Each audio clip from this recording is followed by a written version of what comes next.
రాష్ట్రంలో ఈరోజు కిరాతకంగా కిరాతకంగా కత్తి తీసుకొని అతి దారుణంగా నరకడము, ఆ నరుకుతూ వైఎస్ఆర్ కాంగ్రెస్ పార్టీకి సంబంధించిన సానుభూతి పరులందరినీ కూడా ఈ మాదిరిగా మేము నరుకుతాము అని చెప్పి రాష్ట్ర వ్యాప్తంగా ఒక మెసేజ్ పంపించడం కోసం అతి కిరాతకంగా నడి రోడ్డు మీద ఒక వ్యక్తిని నరుకుతాం. ఎంతటి దారుణంగా ఉంది అని అంటే పోలీసు వ్యవస్థ వీళ్ళదే, ఇదే ఈనాడు, ఇదే ఆంధ్రజ్యోతి, ఇదే TV5 వీళ్ళందరూ కూడా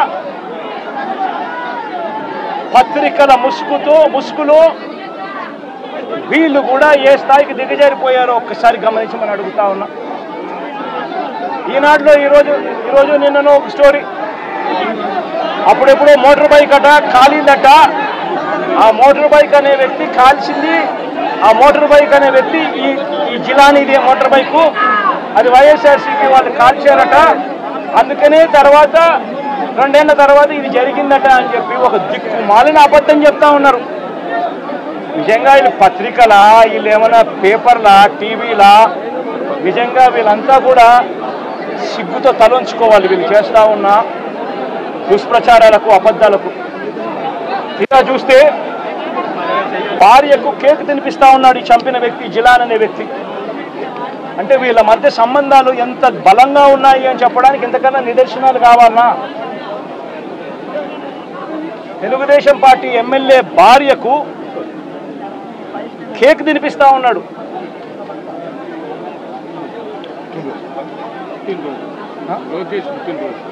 లోకేష్ పుట్టినరోజు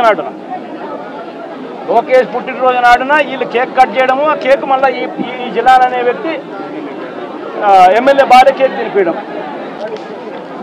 ఇంత సత్సంబంధాలు కలిగిన వీళ్ళు, ఇది ఎమ్మెల్యేతో ఫోటో,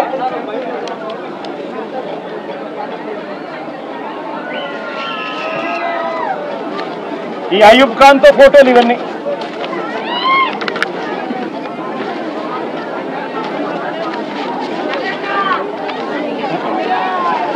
ఇది షబీం ఖాన్తో ఫోటోలు.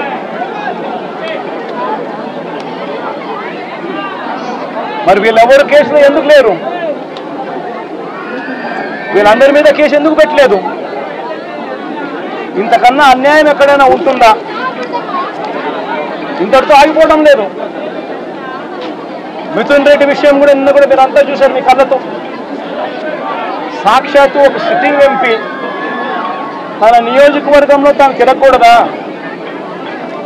పుంగనూరు అనేది తన నియోజకవర్గం, తన పార్లమెంట్ సెగ్మెంట్లో ఒక నియోజకవర్గం పుంగనూరు. ఆ పుంగనూరుకు ఎమ్మెల్యే వాళ్ళ నాయన పెద్దిరెడ్డి రామచంద్రారెడ్డి.